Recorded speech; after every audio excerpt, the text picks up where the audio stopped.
Всем здравствуйте! И сегодня мы собрали своими руками из, из насоса водяного. И этот насос водяной мы соединили.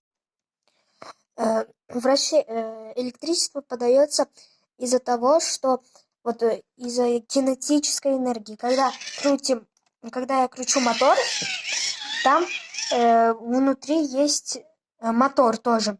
И когда я кручу ручку, то из мотора мотор начинает крутиться, и у него обратная энергия дается.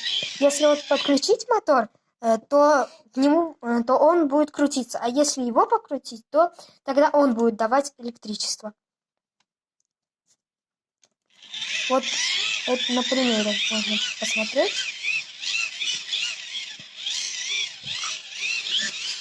Вот, когда я кручу, мотор тоже крутится, который в динамо-моторе. И из-за этого начинает работать насос. Вот. А теперь я покажу другой пример, но он на электрическом моторе. Вот, мы также подключили провода, и теперь у нас стоит вентилятор. Вот когда я кручу, то он крутится в одну сторону. Вот я вперед кручу, он крутится в одну сторону. А когда я кручу назад, он крутится в другую сторону. И это тоже все идет от динамо мотора. Всем спасибо за просмотр, всем до свидания.